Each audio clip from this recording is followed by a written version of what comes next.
የዘንድሮ ምርጫ በዚህ በታሰበው መልክ ሰላማዊ ሆኖ እንዳይሄድ የኢትዮጵያ ታሪካዊ ጠላቶች የሚገዟቸውን ኃይሎች ገዝተው በስፋት አሰማርተዋል፣ ፕሮፓጋንዳ ሰርተዋል።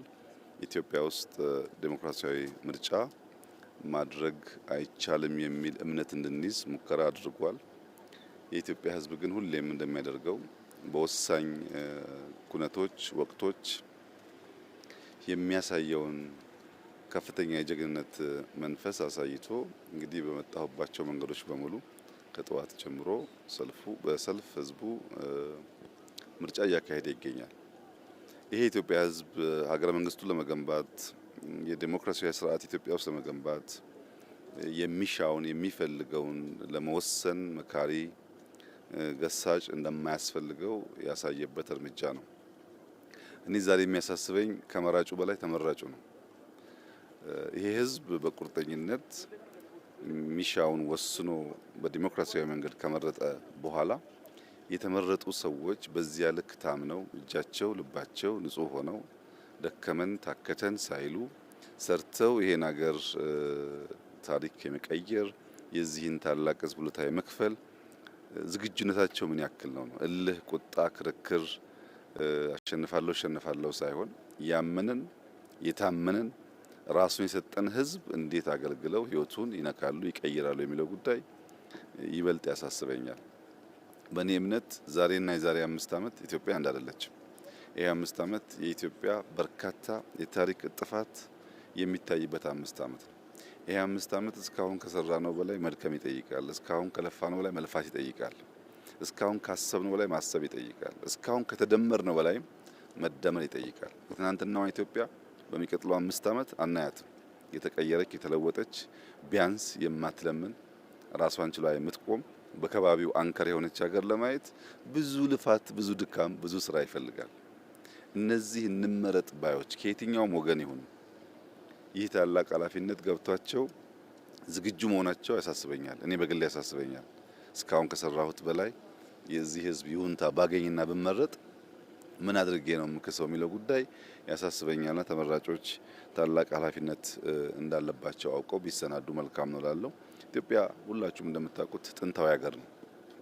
ስርዓት ያውቃል፣ መንግስት ያውቃል፣ በሚያስፈልግ ጊዜ መሰብሰብን ያውቃል፣ በሚያስፈልግ ጊዜ መዝመትን ያውቃል፣ በሚያስፈልግ ጊዜ ዋጋ መክፈልን ያውቃል።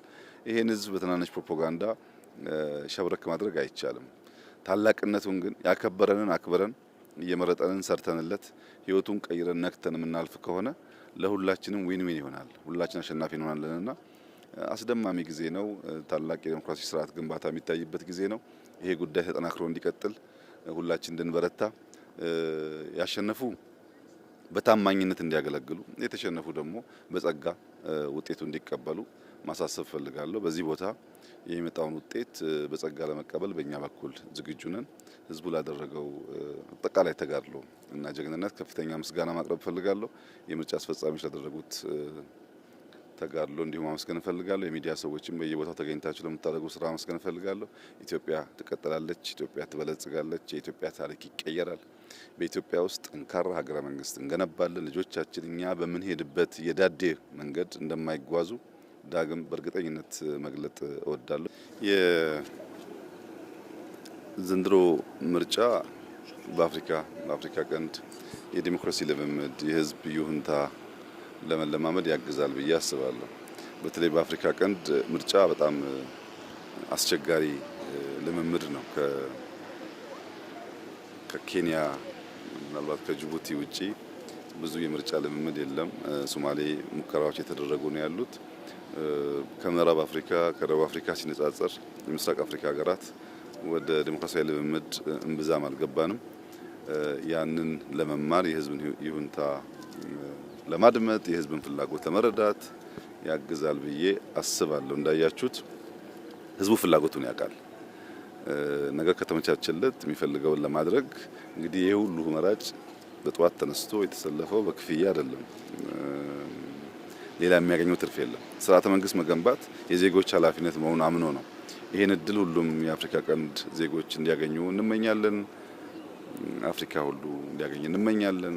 ተመራጮች በታማኝነት እጃቸውም ልባቸውም ንጹህ ሆኖ ሀገራቸውን እንዲያገለግሉ ዜጎች የአደራ ኮቨነንት የአደራ ኪዳን በዚህ መንገድ ሲገልጡ ተመራጮች ደግሞ ከሁሉ በላይ እጃቸው ልባቸው ንጹህ ሆኖ ማገልገል ያስፈልጋል ብዬ አስባለሁ። እንግዲህ ውጤቱን በኋላ ምን ይሆናል። ባለፉት 5 ዓመታት ኢትዮጵያ ውስጥ እንደሚቻል ያሳየንበት እንጂ ለውጥ ያመጣንበት ጊዜ አልነበረም። ይቻላል ከመቆሸሽ መላቀቅ፣ ምርታማነትን ማሳደግ፣ ስርዓትን፣ ታዛዥነትን፣ አገልጋይነትን መፍጠር ይቻላል የሚለውን ሙከራ እዚህም እዚያም አሳይተናል። ከሌሎች ሀገሮች ምዘና አንጻር ብዙ ሊያመጻድቅ የሚሹ ስራዎች ተሰርተዋል። ከኛ መሻትና እቅድ አንጻር ግን ገና ነን። ገና ብዙ ስራ አልተሰራም። እዚህም አልተሰራም፣ ሌላም ቦታ አልተሰራም። እኔ የዚህን አካባቢ ዜጎች ህይወት በተሟላ መንገድ ለመለወጥ የሚጠበቅብኝ አድርጌያለሁ ብዬ አላምንም። እዚህ አካባቢ በኋላ ከምርጫው በኋላ ዞር ዞር ብላችሁ ብታዩ በተለይ እናንተ ዋነኛ ስራ የሚሆነው ከውጭ የምታዩ የሰው ቤት ጭቃ ነው።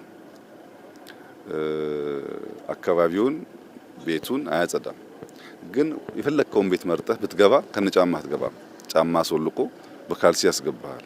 ሳሎኑን ማሳመር የቻለ ህዝብ ከባቢውን፣ ሰፈሩን፣ መንደሩን ለምን ማሳመር አልቻለም? እንዴት ነው ያንን ካልቸር ምናሰፋው የሚለው በማስ ብቻ ሳይሆን በእያንዳንዱ ቤተሰብ ንግግር ይፈልጋል። በረንዳህን ጓሮህን አጽዳ፣ ልክ ሳሎን እንደምትጠነቀቀው ሰፈሩም ከተማም የጸዳ ይሁን የሚለው በገንዘብ ኃይል በስልጣን ኃይል በመፈለግ ብቻ የሚመለስ ጉዳይ አይደለም። ከዚያ ባሻገር በደንብ እያንዳንዱ ቤተሰብ ጋር መነጋገር ማስተማር ይፈልጋልና ጅማሮች አሉ።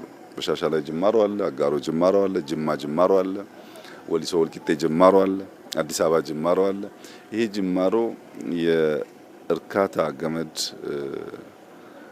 ሸብቦ እንዳይዘና እንዳያስቀረን በጥንቃቄ መዘን ያስፈልጋል። አለልክም ማጥላላት ተገቢ አይደለም፣ የሚታይ ውጤት ስለሆነ አለልክም ማጋነን አስፈላጊ አይደለም። ኢትዮጵያ ከድህነት ተላቃ አንከር ስቴት ትሁን ባልነው ልክ ብዙዎች ኢትዮጵያውያን መካከለኛ ገቢ ተቀላቅለው ብዙ ዩኒኮርኖች ቢሊነርስ ተፈጥረው እንደ ሌሎች ሀገሮች አብዛኛውን ፍላጎቶቻችንን በማምረት የምንመልስ ከምንሆን ድረስ ሰርተናል በሚል መጻደቅ አስፈላጊ ነው ብዬ አላስብም። ይሄ 5 ዓመት ግን ብዙ ታሪክ የሚቀየርበት ይመስለኛል። እስካሁን ላለው እንደ ጅማሮ ቢወሰድ፣ ከዚህ በኋላ ላለው ግን ተባብረን ብንሰራ፣ ቅድም እንዳነሳሁት ከመራጩ ተመራጩ ቢያስብበት ጥሩ ነው። ካመነው የታመነው ቢያስብበት ጥሩ ነው። ከተቀበለው የተሰጠው ቢያስብበት ጥሩ ነው። ህዝቡማ አለ ተናገረ እኮ በቃ እኔ አምኜ ስርዓት ገነባለሁ ብሏል። አንተን እሱን ያን መርጧል። የተመረጡ ሰዎች ግን ሌብነት ተጠይፈው፣ ስንፍናን ተጠይፈው፣ ራስ ወዳድነትን ጠልተው ኢትዮጵያን እንደ ሀገር ከፍ የማድረግ ስራ ላይ ቢሳተፉና ቢሰሩ በምድር የታመነ በሰማይም የታመነ ይሆናል። ሰው በዚህ ደረጃ ራሱን ሰጥቶ አምኖ ሲመርጥ ታምኖ አለማገልገል በጣም መጥፎ ነገር ነውና ከመራጩ ተመራጩ ያሳስበኛል።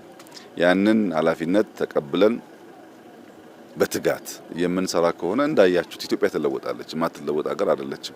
ያ ትጋት ግን የውስጥ ኮሚትመንት ውሳኔ ይፈልጋል። ዝም ብሎ በዋዛ የሚሆን አይመስለኝም። እንግዲህ ተባብረን በጋራ የጀመርናቸውን ጅማሮች እናሳካለን ብዬ ተስፋ አደርጋለሁ። ኢትዮጵያ የጸጥታ ችግር እንዲፈታ ፓርቲ ቢመረጥም ባይመረጥም የሚሰራበት ጉዳይ ይሆናል።